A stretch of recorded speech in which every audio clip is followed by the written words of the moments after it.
Before we begin, welcome to Revenge Files. Here, we tell stories that don't just entertain, they hit a nerve. They speak for the quiet ones, the overlooked, the forgotten.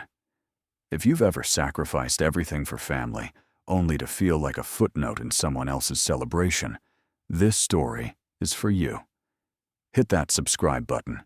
Not for us, for every father, mother, or grandparent who quietly gave everything and never asked for anything back. Until now.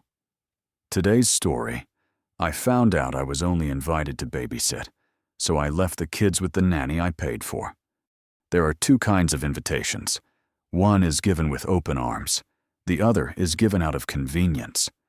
The first one says, "We want you here." The second one says, "We need something from you." It's hard to tell which is which until you've already shown up.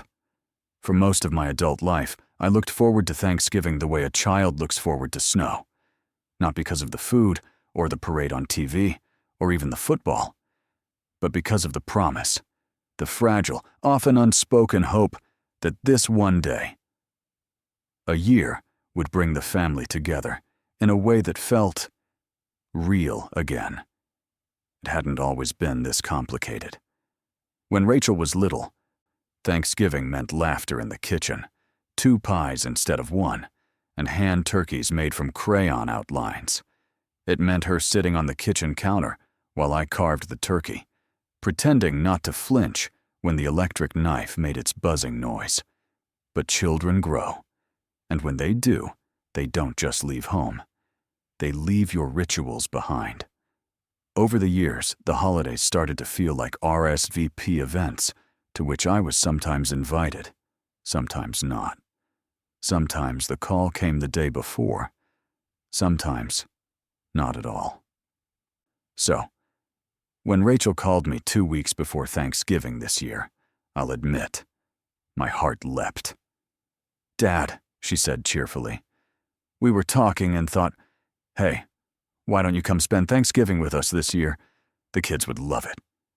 It was casual, almost rushed. I was sitting in my small kitchen when the call came in, eating reheated soup, a baseball game playing softly in the background. I sat up a little straighter. "Really?" I said. "That'd be wonderful." I didn't ask questions.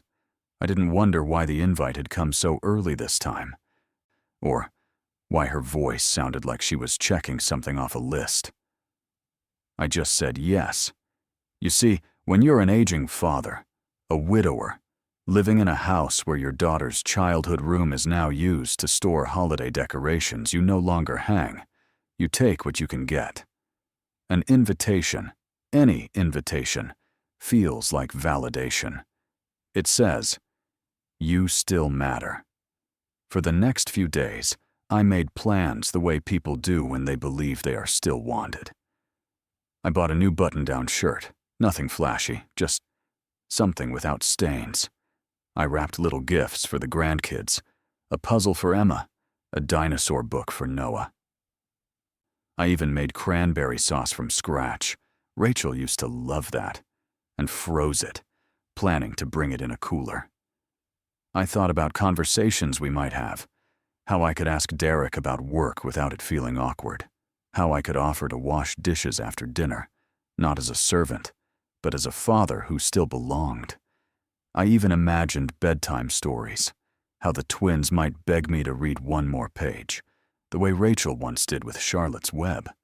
I let my mind go there, because hope, especially the hope of a lonely man in his 60s, is the most stubborn thing in the world. It fills in gaps. It ignores warning signs. It builds castles out of cardboard. And I was building mine, brick by invisible brick. One night before the trip, I sat in my recliner and stared at the fireplace. No flames, just cold brick. But I imagined it. Imagined the fire at Rachel's house. Imagined the smell of stuffing and apple pie. Imagined the warmth of being in the picture again. I even pulled out an old photo album.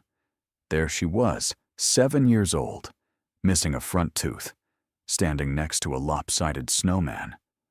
There I was, 30 years younger, holding her gloved hand like it was the most precious thing in the world. Because it was.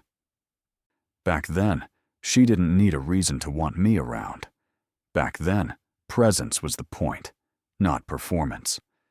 So, yes, I was excited. I packed early. I checked the car. I charged my phone. I told myself, maybe this year I won't feel like a guest in my own family. Of course, I didn't know then that what awaited me wasn't a warm seat at the table, but something far colder. Not exclusion, but something worse. Expectation. I wasn't invited to share the holiday. I was invited to cover for it. But that part of the story hadn't revealed itself yet. For now, I was still smiling, still ironing a shirt I hadn't worn in years, still humming as I zipped up my overnight bag, still foolish enough to believe that being invited meant being wanted. It was the Wednesday before Thanksgiving when I pulled into their driveway. The house looked the same as it did the last time I visited. Too big, too clean, and too quiet for a place that was supposedly filled with children. The kind of suburban home with white stone steps, a smart doorbell, and 2 identical wreaths that hung with just the right amount of asymmetry. I parked my old Buick at the curb, not in the driveway. Derek liked his Tesla to have room to breathe. As I stepped out, a sharp wind cut across the front yard. Autumn leaves skated over the sidewalk, crunching under my shoes. I stood there for a second, clutching the container of cranberry sauce, breathing in the crisp air. It smelled like memories, like roasted pecans, like burnt marshmallows, like the Thanksgivings we used to have when Rachel was a little girl with messy hair and a heart that still opened easily. I rang the bell. The door opened quicker than I expected, not with warmth, but with efficiency. Derek stood there, pressed sweater, loafers without socks, a slight frown that was quickly, too quickly, replaced by a smile. "Hey, David, you're early." It was the first thing he said. Not, "Happy to see you." Not, "Come in, we missed you." Just a notification. "You're early." I held up the Tupperware. Didn't want to get stuck in traffic. He stepped aside. "Well, come in, come in." The warmth I had imagined, the hugs, the noise, the smell of something in the oven. None of it was there. Instead, the house was sterile, like a model home before the furniture arrives. The kitchen lights were on, but nothing was cooking. No music, no Macy's parade on the TV, not even the kids. I hesitated. "Where's Emma and Noah?" Derek waved a hand. "They're in their room, probably playing Roblox or something. You know how kids are." I didn't. Not really, because I rarely got to see them long enough to know. Just then, Rachel came down the stairs. She wore leggings and a long beige cardigan, her hair tied in a loose bun. She looked like a woman balancing 1,000 tabs open in her head. "Dad," she said. A smile, brief and practiced, crossed her face. She kissed my cheek lightly, as if not to smudge her lip balm. "Glad you made it." "I brought the cranberry sauce," I said, holding it out with both hands like an offering. She blinked. "Oh. Wow, you didn't have to do that." But I had, and I wanted to. That's what holidays used to be, a potluck of effort. Everyone bringing something, even if it was just themselves. She placed it in the fridge like a leftover. I set my overnight bag down near the hallway bench. "So," I asked casually, "what's the plan tomorrow?" Should I set my alarm early to help prep the turkey? Rachel exchanged a quick glance with Derek. Something subtle passed between them. A shift, a hesitation. "Oh, don't worry about that," she said. "We've got it covered. Nothing too fancy this year." Another pause. "We're actually thinking of doing something a little different," Derek added. "A spa morning. You know, unwind a little. It's been a stressful month." I forced a polite nod. "Oh, sure, that sounds relaxing," Inside, something twinged, but I pushed it away. I wanted to believe this was still what it seemed. A Thanksgiving visit. Time with my grandkids. A chance to feel part of something again.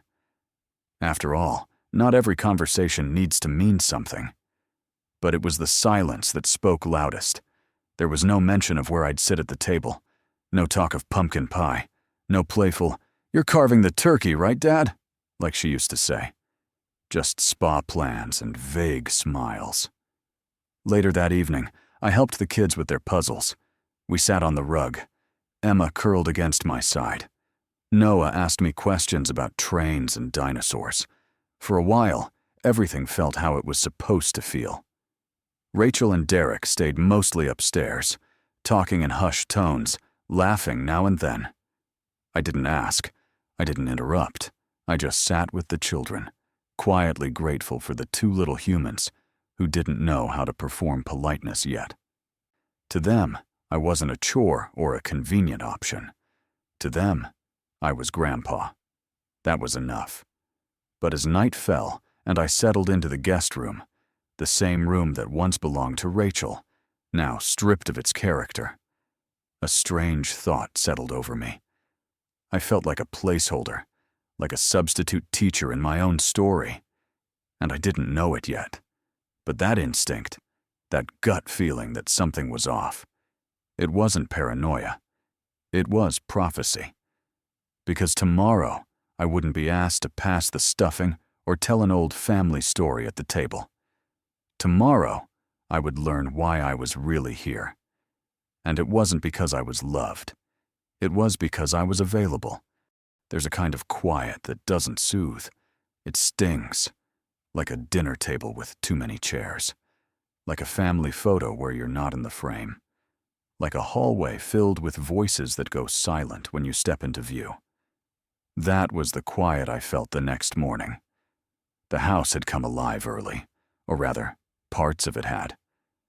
The upstairs bathroom hummed with a hairdryer. Laughter echoed faintly from behind closed doors. But in the kitchen, where I stood alone in my socks, flipping pancakes for the twins, it was as if I didn't exist. Emma and Noah were still rubbing sleep from their eyes when I handed them their plates. I'd cut the pancakes into little hearts and dinosaurs, the way I used to for Rachel when she was 6 and had a lisp. They giggled and thanked me with syrupy smiles. For a moment, my heart swelled. They were why I came. They were why I stayed. I was at the sink, rinsing the mixing bowl when I heard them. Rachel and Derek, not upstairs anymore. They were in the hallway, just around the corner. Their voices were muffled but not enough. The kind of conversation you think is private, only because you forget the walls aren't as thick as you hoped. And in that quiet, I heard the sentence that changed everything. "I mean, thank God he's here," Rachel said. "We don't have to pay a sitter this year." There was a pause. Derek chuckled. "Seriously?" Spa day, cocktails, peace and quiet. And all for the low, low price of a free grandpa. They both laughed. I stopped moving. Water from the faucet continued to run, splashing against the metal sink. A single drop slid down my wrist and fell into the sleeve of my sweater. But I didn't flinch. My hands, still wet with soap, just hovered.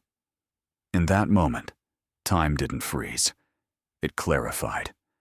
Everything that had felt off since I arrived suddenly made perfect sense. The rushed invitation, the spa talk, the vague plans, the lack of food prep, the way Derek had said, "You're early," instead of, "We're so glad you're here." I wasn't here to be part of Thanksgiving. I was here to babysit. Not because I was loved. Because I was convenient. And what hurt the most wasn't that they had used me. It was that they hadn't even tried to hide it. To them, it was normal. Expected. Because what else is a father for, if not to quietly show up when needed and disappear when not? I shut off the sink. I dried my hands slowly on the dish towel, every movement deliberate. Not out of anger. but out of something colder, something more final. For a moment, I considered confronting them, walking into the hallway and saying, "You know, I was looking forward to this. I thought I was here to be part of something, not cover for it." But then I realized that's exactly what they'd expect. They'd say I misunderstood, that it was just a joke, that I was being too sensitive. No, I wouldn't give them that scene. I wouldn't give them the chance to make me feel guilty for how they treated me. Instead, I would give them something else. A lesson. A gentle, undeniable reminder that presence is not service. That love, no matter how unconditional, has limits. I poured 2 glasses of milk for the kids, sat with them, laughed a little. And as they talked about coloring books and turkeys made from handprints, I was already making a plan. Not out of revenge, but out of dignity. After breakfast, Rachel came downstairs in full makeup and athleisure, holding a yoga mat like a prop. "Dad, we'll be gone just a few hours," she said, grabbing her keys. "There's mac and cheese in the fridge for lunch. The kids love it. Oh, and if they get cranky, iPads are charged." I nodded. Derek slipped on his watch and smiled. "You're the best, David. Seriously. We owe you one." I didn't answer, just smiled back. A smile so calm it made them uncomfortable. They left with the lightness of people who had delegated their burdens. And the second the door closed, I reached for my phone. They say when a man has nothing left to prove, his silence becomes sharper than any confrontation. That morning, as soon as I heard their car pull out of the driveway, the faint hum of tires on asphalt fading into suburbia, I stood still for a while. Not sad, not angry, just awake. There's a strange freedom in realizing you've been underestimated. It gives you permission to walk away, not to teach a lesson, but to preserve something sacred inside yourself. I took out my phone. My contacts were cluttered with names I hadn't dialed in years. But hers I found easily. Alicia Goodman. When Rachel was young, maybe 6 or 7, Alicia had been our weekend babysitter, a bright, responsible teenager back then. Now, she ran a local childcare agency. Last I heard, she'd opened her own small business. Good hands, nannies and care. We'd stayed in touch, here and there. Christmas cards, birthday messages. She always called me Mr. Dawson, even after all these years. I texted her, "Hi, Alicia. I know it's last minute, but I need a trusted nanny for 2 kids today. Good behavior. Full day. I'll cover double your rate. Are you free?" She replied within 5 minutes. "For you, always. I can be there in 45. I exhaled, not from relief, but from confirmation. I had a plan now, and that gave me clarity. I turned to the twins, who were sitting on the carpet building a zoo out of wooden blocks. "Hey," I said gently. "How about one more game before our special guest arrives?" Emma squealed. "Is it Mommy?" "No," I said, smiling. "Someone even more fun." They didn't question it. Children are like that. They live in the present. They don't carry the weight of motives or memory. They just love instantly and freely. It made what I had to do feel harder, but not wrong. While they played, I went upstairs and began packing. Not out of spite, not in a rush. I folded my clothes neatly, the same ones I had pressed with care before the trip. I tucked away the gifts the kids hadn't opened yet. A tiny harmonica, a book of animal facts, a felt turkey puppet. They'd get them eventually, but not from me. Not today. I wrote a short note and left it on the guest room pillow. "Thank you for the invitation. I've made other plans. Please tell the children I love them." Simple, civil, undeniable. I brought my bag downstairs, just as Alicia pulled into the driveway. She stepped inside, wearing a tanned coat and that same bright smile I remembered from years ago. "Mr. Dawson," she said, hugging me briefly. "You haven't aged a day." I chuckled. "You're too kind, and possibly blind." She glanced around, lowering her voice. "Everything okay?" I nodded. "Better than okay. I just realized I was never supposed to be here as a guest." She didn't pry. She didn't need to. I handed her a folder, printouts of emergency contacts, insurance info, and an envelope with double her usual rate, plus a tip. "These two are angels," I said. "But they've been used to me being here. Might ask questions. Just keep it light." She smiled. "I've got it. They'll be fine." I turned toward the twins. Noah looked up from his zoo, holding a giraffe made of Lego. "Grandpa, where are you going?" I knelt, kissed the top of his head. "I'm going on an adventure," I said. "But I'll see you soon. Be good for Miss Alicia." Emma hugged my leg, sticky fingers and all. "Will you be back for turkey?" I paused, then smiled. "Maybe not this year. But I'll be thinking of you when I eat mine." 10 minutes later, I was in my car, engine running, staring at the house in the rearview mirror.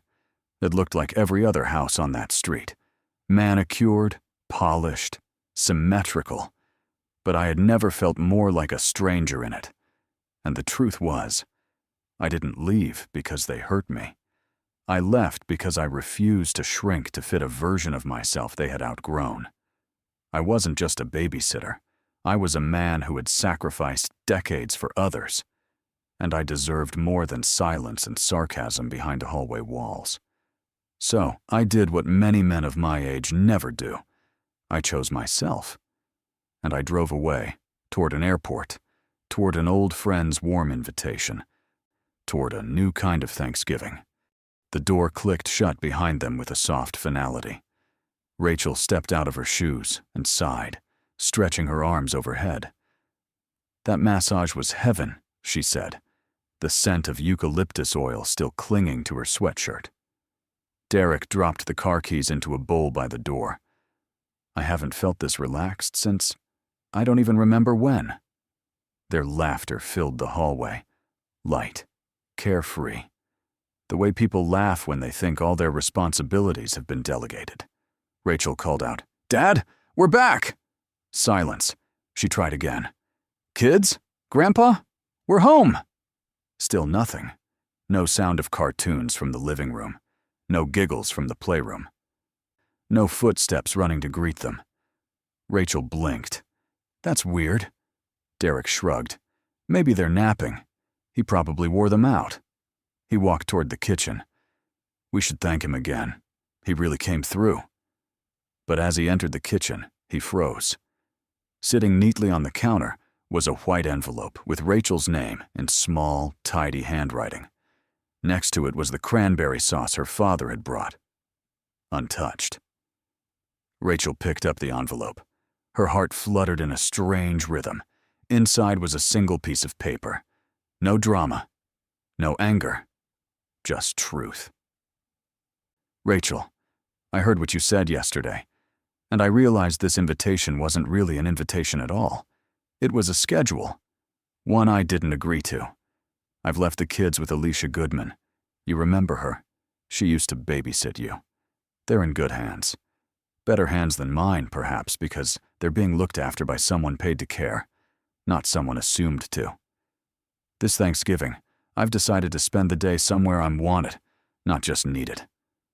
"Love." Dad, Rachel didn't speak. She just read it again, her face slowly losing its color. Derek leaned in. "Wait, what does that mean? He left?" She nodded. "He heard us. Yesterday." In the hallway. Derek stepped back, suddenly uneasy. "We were just joking." But Rachel wasn't listening. She was staring at the note, as if hoping it would change while she read it, as if the words would soften. They didn't. She walked through the house. The toys were still out. The couch blanket was folded neatly. The guest bed was made. There was no mess, no chaos, just absence. A quiet so profound, it hummed. In the living room, Alicia sat with Emma and Noah, helping them build a house of cards. She looked up, smiling warmly. "Hi, Mrs. Dawson. Everything went smoothly. They've been angels." Rachel's voice cracked. "When did he leave?" "Just before noon," Alicia replied. "He said he had other plans." A beat. Didn't tell me where he was going, just that he needed a real holiday. Later that evening, after Alicia left and the kids were tucked into bed, asking where Grandpa went, when he'd be back, why he missed turkey. Rachel sat at the dining room table, staring at the plate in front of her. The meal tasted fine. The stuffing had the right balance. The turkey was moist. But nothing felt full. Because the man who usually carved the bird, the one who taught her how to hold the knife steady, who whispered silly jokes while lighting the candles, wasn't there. And the worst part? She hadn't even noticed how much he mattered until he was gone. Derek tried to lighten the mood. "I mean, it's not like he stormed out. He hired someone, left a note. That's responsible, right?" Rachel didn't answer. Because it wasn't about responsibility. It was about being reduced to a convenience. About watching a man who'd built his life around your happiness quietly leave, and realizing too late that he did it, not in anger, but in grief. And somewhere, out there, her father was probably sipping coffee on a plane or walking through some peaceful mountain town, surrounded by strangers who had invited him simply because they wanted him there. No strings, no tasks, no hidden expectations, just presence. Something she used to offer so freely. The airport was nearly empty. Thanksgiving Day tends to be that way. The morning rush is over. The evening rush hasn't begun. Just a few travelers lingered at Gate 19, each wrapped in their own small world of carry-ons and coffee cups. I sat near the window, my duffel bag tucked beneath my legs, watching planes taxi slowly across the tarmac. Somewhere in the distance, a child giggled. Somewhere else, a gate agent announced a delay no one seemed to mind. I wasn't running from anyone. I was returning to something, or maybe discovering it for the first time. My flight was short, just 2 hours to Sedona, Arizona, where Linda, an old friend I hadn't seen in years, had invited me to spend the weekend. She and I had worked together decades ago, back when I still had a badge and a company ID. We lost touch for a while after my wife passed. She'd moved west, remarried briefly, opened a little bed and breakfast tucked behind red rock trails and cacti. 2 weeks earlier, she'd sent me a postcard. "You should come out sometime. Holidays are quieter here, simple, just people, good food, and clear skies." At the time, I hadn't thought much of it. Now, it felt like the most honest invitation I'd received all year. When I arrived, the air was cooler than expected. Dry, crisp, clean. The sky stretched wide, unbothered by clouds. Linda stood outside the pickup terminal in a puffy vest, waving at me with the kind of joy that doesn't require explanation. "Look at you," she said, pulling me into a hug. "You still smell like aftershave and decency." I laughed. "And you still exaggerate generously." She helped me with my bag and drove us back through winding roads, red hills, rising like monuments on both sides. Her place sat quietly behind a grove of desert trees, with a porch swing, 3 rocking chairs, and a smoker that had already been running since morning. Inside, the house smelled of roasted rosemary, sweet potatoes, and something citrusy, like warmth wearing a sweater. There were only 4 other people around the table that evening, all older, all alone in their own ways. One was a retired jazz teacher, another a widow from New Jersey who'd started hiking after 60. No small talk, just kindness. No one asked me to carve the turkey. No one assumed I was there to earn my seat. We passed dishes slowly, shared stories about nothing in particular, and laughed at jokes that took longer to land than they used to. It was the kind of Thanksgiving you don't take pictures of, not because it isn't beautiful, but because it's too real to stage. At one point, Linda poured me a second glass of wine and leaned in. "You seem lighter," she said. I nodded. I left a place where I was useful and came to a place where I was welcome. She raised her glass, to knowing the difference. That night, I sat outside on the porch, wrapped in a knit blanket, staring at a sky so full of stars, it looked like someone had shaken a snow globe above Arizona. And I thought of Emma and Noah, of their tiny hands wrapped around mine, of the way they laughed with their whole faces, of how much I loved them. And then I thought of Rachel, my daughter, my bright, once boundless girl, the one I had stayed up late for, worked weekends for, said no to promotions for, the one who used to fall asleep in the back seat while I drove her home from piano practice. I didn't hate her. I didn't even resent her. But I grieved for something between us that had quietly faded. The sense that I was still seen, still treasured, not as a tool, but as a person. Back in that house, I had been invisible. Here, with strangers, with desert air and soft conversations, I felt seen again. And the irony?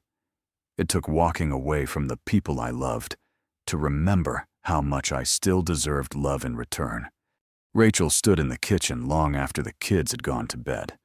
The dishwasher hummed behind her. A flickering candle on the counter threw soft shadows against the fridge. She still held the note in her hands. She had read it at least a dozen times. Each word, polite, steady, even gentle, hit harder than any raised voice ever could. "You didn't invite me. You scheduled me." It wasn't angry. It was honest. And that made it worse. Across the room, Derek scrolled on his phone, half watching a sports recap. "You're still holding that?" Rachel looked up slowly. "Yeah." He shrugged. "It's not like he left them alone. Alicia's great. Honestly, this whole thing feels overblown." She didn't respond, because deep down, she knew it wasn't about the logistics. It was about the meaning behind them. And the meaning was clear. Her father had finally realized he was only wanted when he was useful. She poured herself a glass of water and took a slow sip. The air in the room felt heavier than usual. For years, her dad had shown up, not just physically, but emotionally. He'd been the call when the car broke down, the helping hand when the babysitter canceled, the quiet ride home after a hard day. And in all that time, she had never once thought to ask, "Are you okay, Dad? Do you need anything? Are you just here to help, or do you still feel like you belong?" She walked over to the fridge and opened the door. Inside, next to the leftover stuffing and half a pumpkin pie, was the cranberry sauce her dad had made from scratch. It sat unopened, forgotten. She hadn't even remembered to put it on the table. A lump formed in her throat. She remembered how, as a little girl, she would wake up to the smell of that sauce cooking on the stove. Tart, sweet, with a hint of orange peel. It was always her favorite. She used to call it Dad's Magic Jelly. He made it every year, even after she moved out, even after she started buying the canned kind instead. And still, he brought it. She sat down at the table and stared at the chair where he would have sat.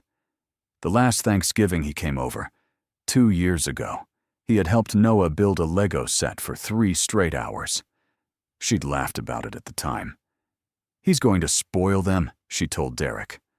But the truth was, she hadn't laughed because she was amused.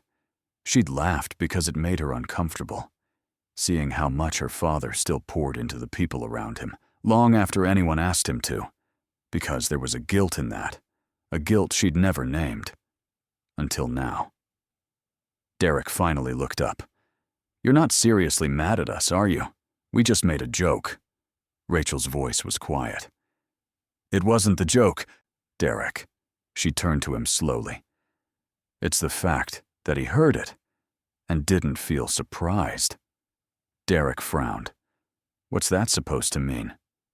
She looked back at the note. It means, she whispered, this wasn't the first time he felt like a burden. It was just the first time he acted on it. She thought about all the times he'd offered to help, without her ever wondering whether he truly wanted to be there, or whether he simply didn't know how to say no.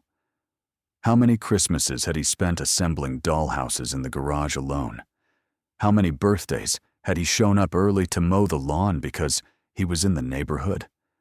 How many times had he driven an hour in traffic, only to sit quietly in the back of the room, unnoticed?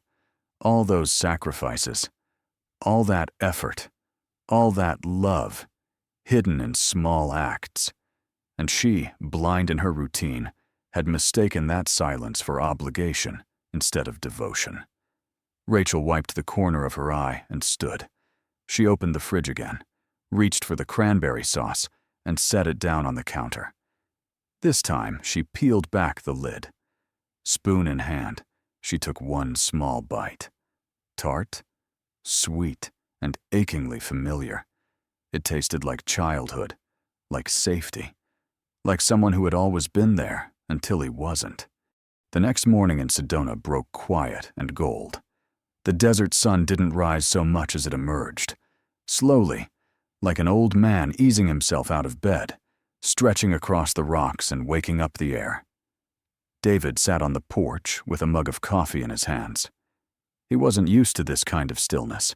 No traffic hum, no email alerts, just the rustle of wind in dry trees and the soft creak of Linda's wooden swing. She came out a few minutes later, wearing a faded Arizona Cardinals hoodie and carrying 2 apples. "You still drink it black?" she asked, handing him one. "Always," he said, lifting the mug. They sat in silence for a while, the kind that doesn't need to be filled. Then, softly, Linda said, "You going to tell me why you really came?" David gave a half smile. "What makes you think I didn't just miss you?"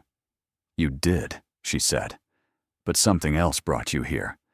You're not the kind of man who books a flight on a holiday just for the scenery." He exhaled slowly, eyes still on the horizon. "I walked out on Thanksgiving," he said. "Left the grandkids with a nanny. Didn't say goodbye."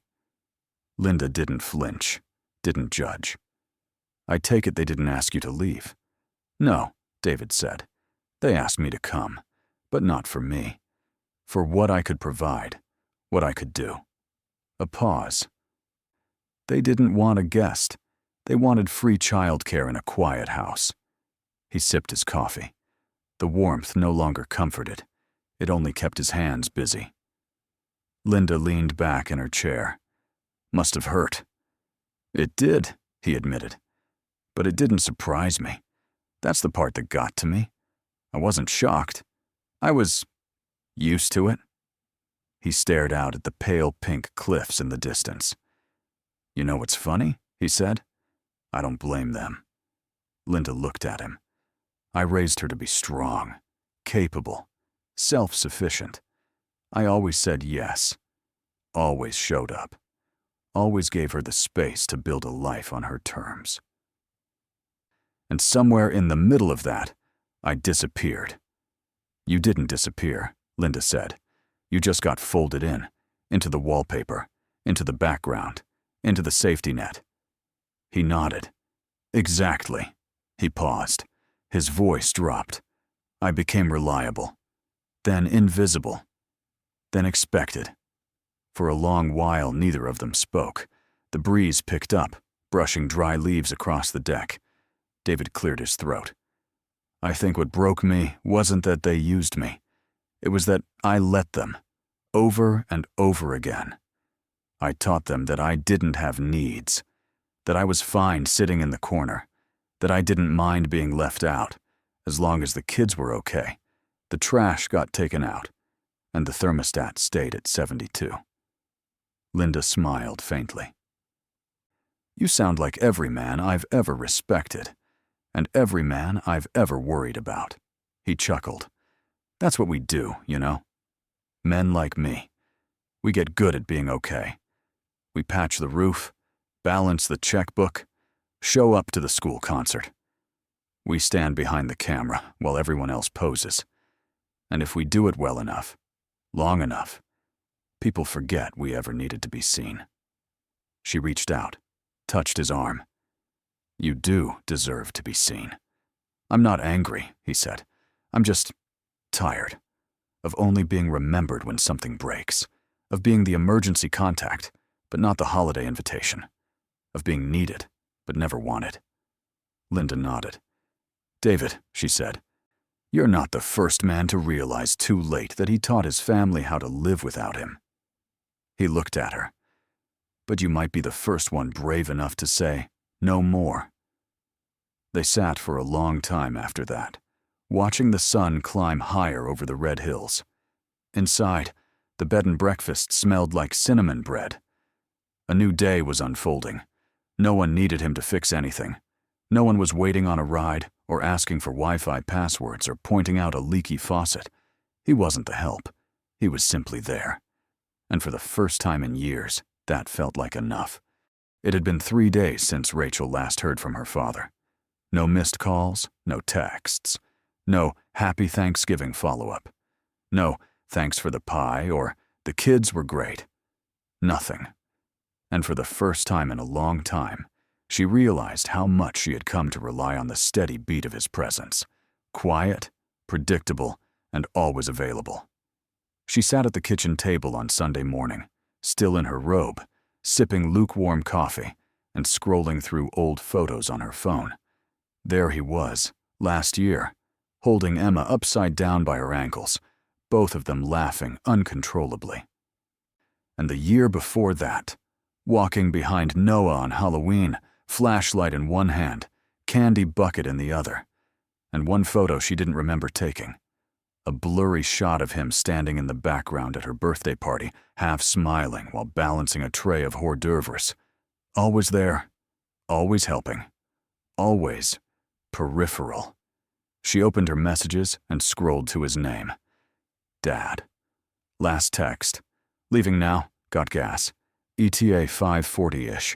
Hope you like cranberry sauce. She stared at it for a long time, then began to type. Hey, Dad. Just checking in. Hope your trip went okay. Kids miss you. She hovered her thumb over send, then deleted the last part, rewrote it. We miss you. Still, something felt off. Too vague, too safe. She deleted the message entirely, closed the app. An hour later, she stood in the garage, rummaging through a dusty storage bin labeled Thanksgiving Misc. She pulled out an old shoebox filled with crafts, handprint turkeys, crayon drawings, and a paper chain with each link labeled What I'm Thankful For. One of them, orange, slightly bent, read, My dad, because he never misses dinner. Signed in messy second-grade handwriting. Rachel. Her breath caught. Back then, she hadn't needed him to be anything other than present. His love hadn't needed translation. It was just there, unshakable, like the sky. But now, she wasn't sure what he felt, or if he felt wanted at all. That night, she stood in the kitchen, stirring mac and cheese for the kids, the same one she had told her father to use, the same one she had left instructions for, as if it were a task list. As the pasta boiled, she reached into the fridge and pulled out the cranberry sauce, still half full, still his. She opened it, scooped a spoonful into a bowl, and placed it next to the mac and cheese on Emma's plate. What's that? Emma asked. Grandpa's special cranberry sauce, Rachel said. He used to make it every year. Where is Grandpa? Noah asked. He didn't come back. Rachel paused. She crouched beside them and said gently, He went on a trip. Because sometimes grown-ups need space, too. Emma frowned. Did we do something wrong? Rachel's heart cracked in the smallest, most painful way. No, sweetheart, she whispered, kissing her forehead. You were the best part of his visit. Later that night, after bedtime stories and teeth brushing and goodnight songs, Rachel stood in the hallway outside the kids' room, phone in hand. She opened her messages again. Typed slowly this time. "Hi, Dad. I hope you're okay. I know we didn't treat your visit the way we should have. I've been thinking a lot. The kids ask about you every day. So do I. When you're ready, I'd love to talk." She didn't rewrite it. She didn't try to perfect it. She just hit send and stared at the screen like it might breathe. 10 minutes passed, then 30. No response.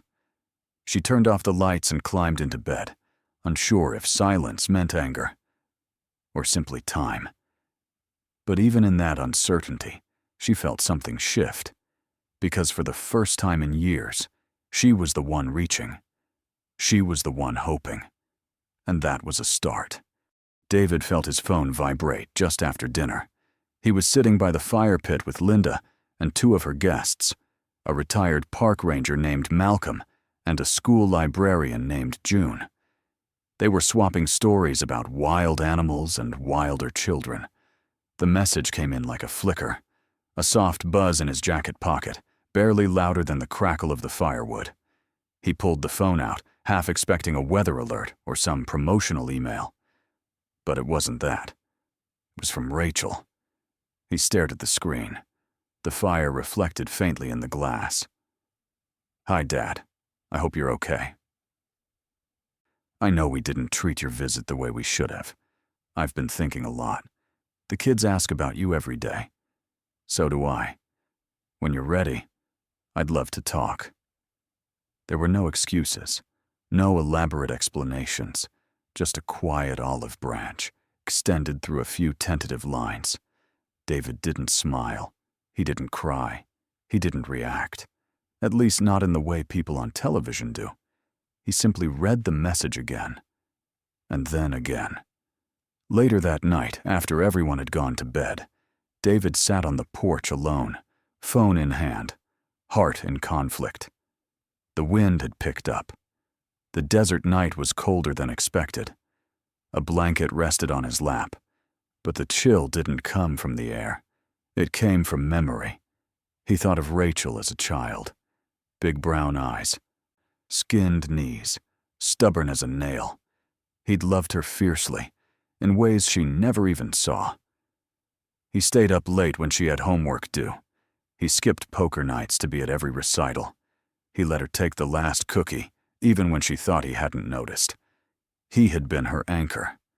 And somewhere along the way, she forgot anchors are still made of flesh and bone. They rust. They grow heavy. They need rest, too. He wanted to reply. He really did. But another part of him, the part that had sat quietly through years of being thanked only when it was convenient, told him to wait. Not to punish her, but to honor himself. Because for once, he wasn't going to rush in and make everything better. He wasn't going to smooth things over so others wouldn't feel uncomfortable. He wasn't going to say, "It's okay," when it wasn't. He tapped the message, let the keyboard appear, then paused. His fingers hovered over the screen like they were holding back a flood. He thought of how easily he could send something. "Thanks for the message. I'm okay. Miss you too." But none of those were true. Not fully. He wasn't okay. He did miss her, but not in the way she remembered him. He missed being seen. Missed being wanted, without function. So he did something he'd never done before. He left the message unread. He turned the phone over and let the silence sit. Inside, the clock ticked gently. A distant coyote called into the night. David leaned back in the rocking chair, closed his eyes, and listened. For once, no one was asking him to do anything. For once, no one needed a favor, or a ride, or a quiet. Yes, of course. For once, his silence wasn't an absence. It was his answer. 3 days. No reply. Rachel had checked her phone more times than she cared to admit. She'd leave it on the counter, then walk by 5 minutes later, pretending not to look, but still scanning the screen. Nothing. No typing bubbles. No read receipt. No dots dancing with promise. Just silence. And for the first time, Rachel felt what her father must have felt all those years. That awful, echoing uncertainty. Am I even in the room, or am I just useful noise? That night, she found herself in the attic. Not for any reason at first. Just looking. Boxes were stacked like forgotten monuments to former versions of herself. Old textbooks, baby clothes, keepsakes from high school, each one frozen in time. She found a box labeled Dad Keep, written in her own handwriting. She didn't remember packing it. Inside were things she hadn't touched in years. A Father's Day card she made in 2nd grade, stick figures holding hands, with the words, "Best Dad Ever," scribbled in crayon. A paper crown from her 10th birthday, with King of the Grill written on it. He wore it all afternoon, even after it melted in the sun. A photo of them in front of the old station wagon, just after her mom passed, the sadness in their eyes masked by the bravest smiles they could manage. She sat there in the dust, holding those scraps of paper and memory, and felt something break open, not like glass shattering, but like a door quietly creaking on its hinges. She remembered things, not the grand moments, the little ones, the ones she hadn't thanked him for. How he used to sit in the car outside ballet practice so she wouldn't have to walk out alone. How he made her grilled cheese every time she had a test. Said it was brain fuel. How he used to say, "You go ahead, I'll clean up." Even when she was the one who made the mess.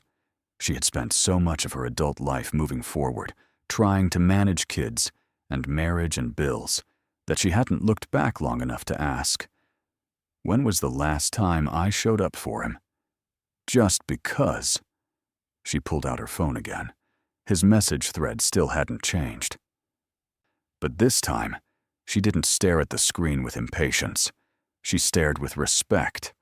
Because maybe, for once, he was doing what she never allowed him to do. Choosing himself. And maybe, he wasn't ready to talk. Not yet. Not until she was ready to listen. That night, after putting the kids to bed, she sat at the table alone.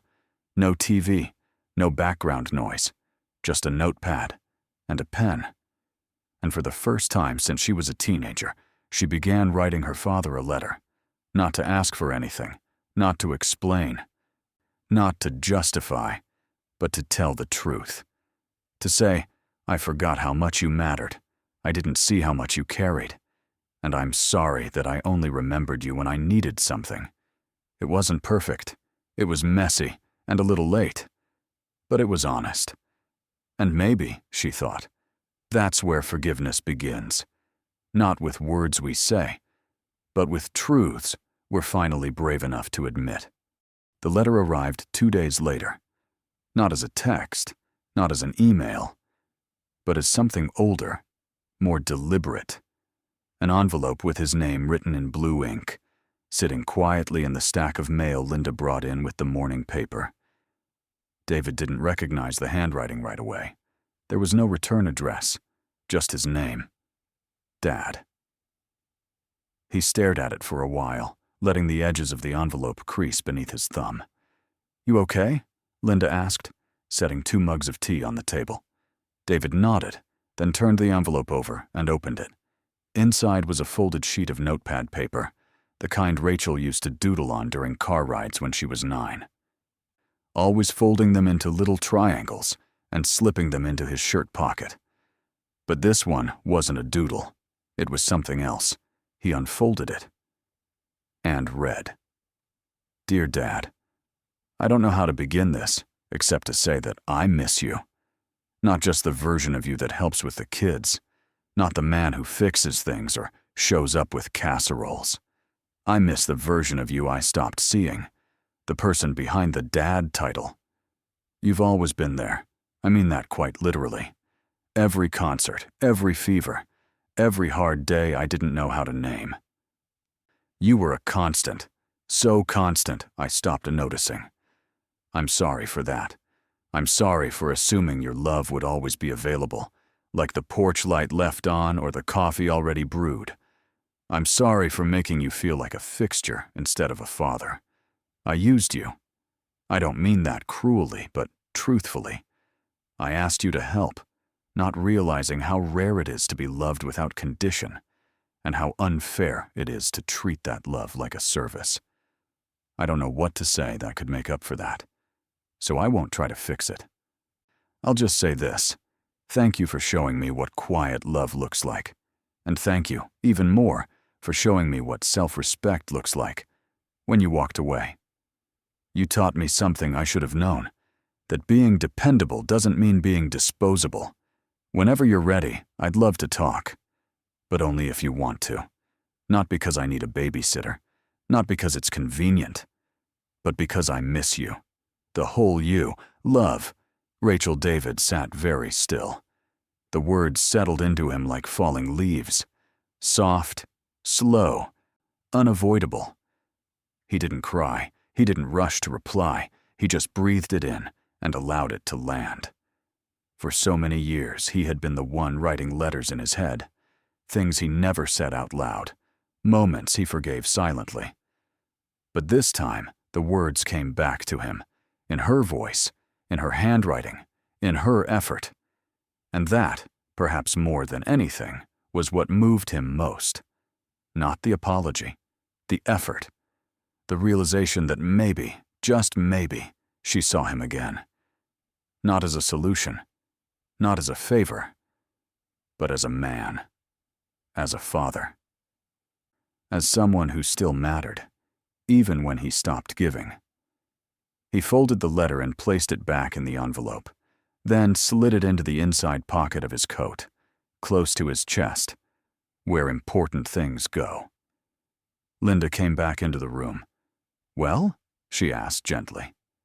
David looked up. "She remembered," he said. "Remembered what?" "That I was never just helping," he replied.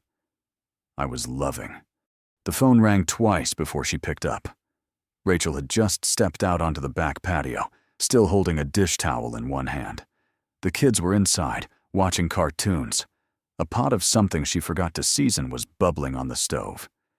When she saw her father's name flash across the screen, Dad, her breath caught. She almost dropped the phone. For a second, she considered not answering. Because what do you say to someone you hurt after a lifetime of not noticing? But she did answer, because this time, she was ready not to get it perfect, just honest. "Hi," she said softly. There was a pause. Then came his voice, steady, familiar, a little tired. "Hi. Rach." The name hit her harder than she expected. It had been months since he said it that way. Not as a duty, not as a favor, but as a father. "Thank you for your letter," he said. Rachel swallowed. "I didn't know if you'd read it." "I read it 3 times, David said. "I'm carrying it in my coat pocket. I think it's going to stay there a while." They both laughed, softly. The kind of laugh that means, we've both been holding too much, for too long. "I'm sorry, Dad," Rachel said, her voice shaking now. "I didn't mean to turn you into a function." "I know," he said. "I was just overwhelmed. Life got loud, and I assumed you'd always be there, like you always were." "That's the thing about always being there," he replied. "People forget it's a choice." Rachel nodded, even though he couldn't see her. "I wish I had realized sooner," she whispered. "I wish you had too," David said, not with bitterness, but with truth. And Rachel didn't flinch, because she needed to hear that. She needed to earn this reconnection, not skip over it. "I think the part that hurts most," David said, "was realizing how invisible I'd become. How expected." Rachel wiped a tear from her cheek. "I think the part that hurts me most," she replied, "is knowing you felt that way, and I didn't see it." They sat in that silence for a while, Not heavy, not sharp, just real. The kind of silence that builds bridges, not walls. "I'm not asking you to come back for Thanksgiving," Rachel said, "or to babysit, or to fix anything. I know. I just want you to know. If you do come back, it'll be because we want you, not because we need something." David didn't speak for a moment. Then finally, "That's good to hear." Before they hung up, he asked how the kids were. "They miss you," Rachel said. "Emma still calls the cranberry sauce Grandpa Jelly." He smiled. "That girl always had good taste." Rachel laughed, really laughed, for the first time in days. "Maybe next time," she said, "you'll sit at the head of the table." "Maybe," he said, "if the seat's still warm." "It will be," she whispered. "I promise." When they hung up, neither of them felt like everything was fixed, because it wasn't. But something was opened, and sometimes that's more important than closure. Because forgiveness isn't always a clean slate. Sometimes it's just the willingness to sit at the same table again, even if the cracks still show. David hadn't planned to come back so soon. He told himself he'd wait until Christmas, or maybe New Year's. Give it space. Let the silence finish what it needed to teach. But something about that phone call with Rachel, the sincerity in her voice, the effort, made the return feel less like surrender and more like permission. Permission to step back in. Permission to be seen again. Not as help, not as backup, but as family. So a week later, without much announcement, he pulled into their driveway on a quiet Sunday afternoon. Same house, same wreaths on the door, but something felt different. Not in the house, in him. He didn't knock. He never used to. But this time he did. Rachel opened the door with wide eyes and a smile that started slow but bloomed fast. "You came. I figured someone ought to check if that cranberry sauce was still in the fridge." Rachel laughed, the real kind. "Come in," she said. "They've been asking about you every day." He stepped inside. The smell of cinnamon, toys on the floor, half-folded laundry on the couch. The real, imperfect, living kind of family scene. It felt honest. Suddenly, 2 sets of feet thundered down the stairs. "Grandpa!" Emma and Noah barreled into him like tiny comets of chaos and joy, nearly knocking him off balance. "Whoa," he said, laughing. "Easy, easy." "I'm not as young as I pretend to be."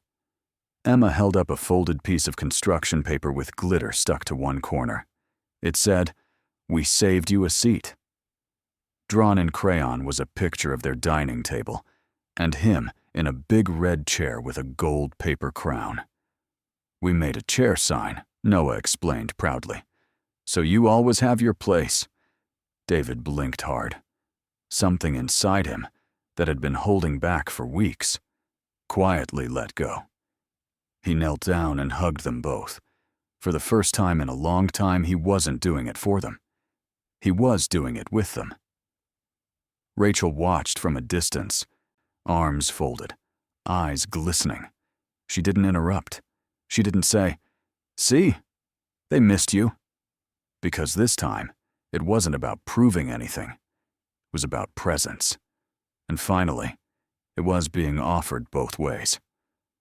Later that evening, they all sat around the dinner table. No holiday, no special occasion, just spaghetti, garlic bread, laughter. The chair with the paper crown sat at the head of the table, a little wobbly, too big for the room, but exactly where it needed to be. And as David twirled pasta onto his fork, Noah leaned over and whispered, "Grandpa, are you staying for dessert?" David looked around the table, his daughter, his grandchildren, his seat with his name on it, and smiled. "I'm staying for more than that." The tree had been decorated a little unevenly, mostly by Emma and Noah, which meant the bottom half sparkled like a jewelry store, while the top sat modest and bare. Rachel didn't fix it. She left it exactly as they'd made it. David watched from the couch, holding a mug of cocoa, his legs wrapped in a blanket that the kids insisted was magic. The house was quiet. Not silent, just full of a different kind of quiet. The kind where nothing urgent needed to be said. The kind where peace was allowed to breathe. Rachel sat down across from him, a cup of tea cradled in her hands. They didn't speak for a while. Then, out of nowhere, she said, "You know, I used to be afraid I'd become like her." David looked up. "Your mother?" She nodded. "I used to think she was cold, distant. She was always tired. Always. Somewhere else. And I swore I'd be different. That I'd show up. That I'd be present." She took a sip of tea, then stared down into the cup. "But now, I think I understand her more than I ever wanted to." David didn't interrupt, because he knew this wasn't something she said often. Or easily.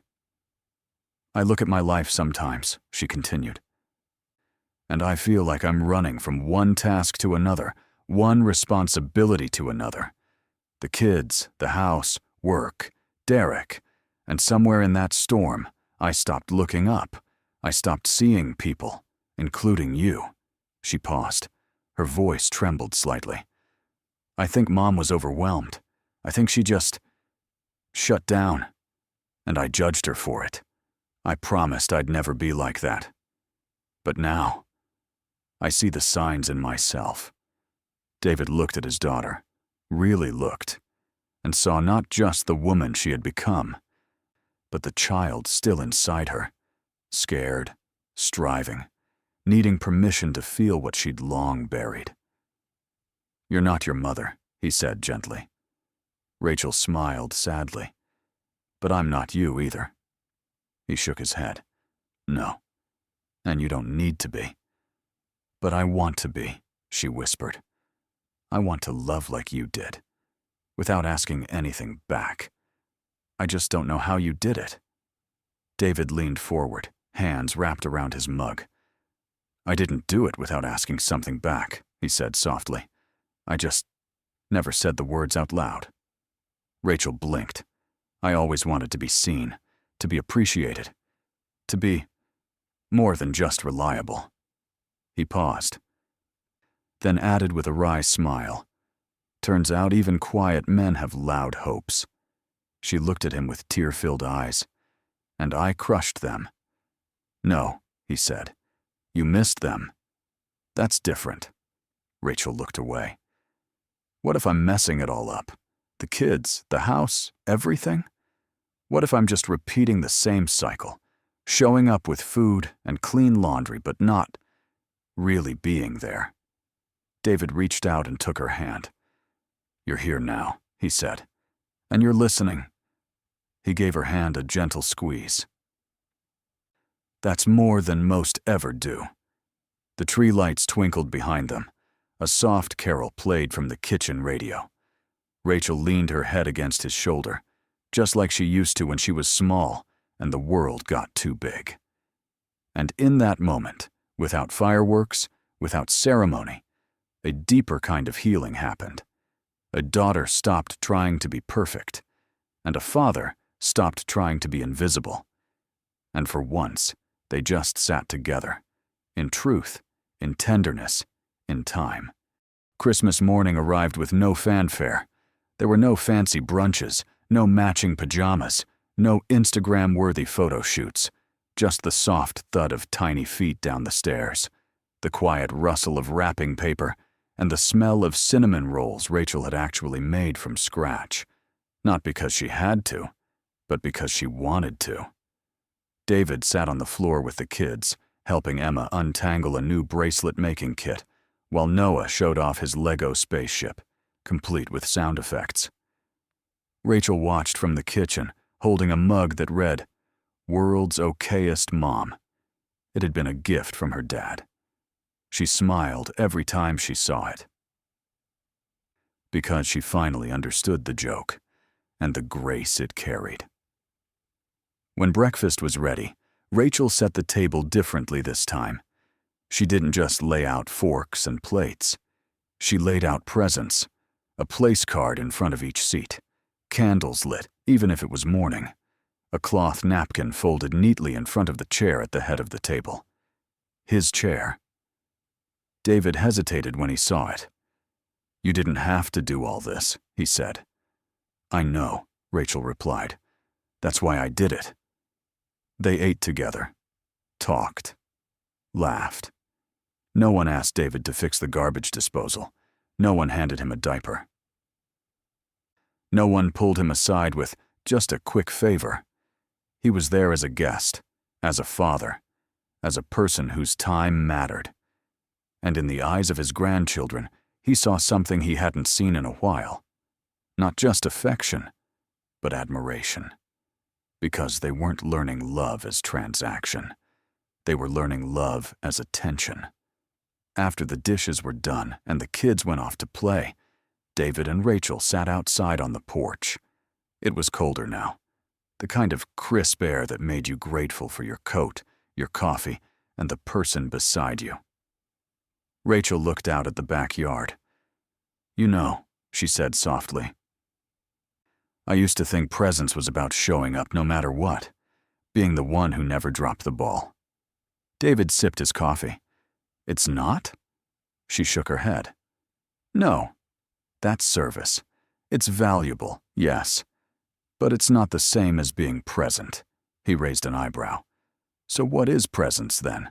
She turned to him. "It's choosing to show up, when you don't have to, when it's not convenient, when no one's asking." She paused. "Like you did, all those years. And I never realized what a gift that was." David didn't reply. He didn't need to, because for the first time in a long time he felt seen, not used, not needed, but wanted.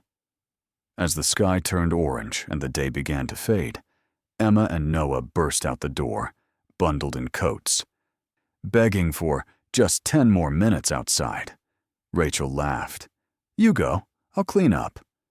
David smiled and stood slowly, the ache in his knees reminding him that years had passed, but the warmth in his chest reminding him that love had finally arrived in its full form. He walked toward the yard, the laughter of his grandkids echoing like music he hadn't heard in years. And as he stepped into the snow, he realized something he wished he had known earlier, but was glad to know now. Presence is not service. It's a gift, and it only means something when it's returned. That Christmas it was, and in that return, quiet, imperfect, but full-hearted, David finally felt home.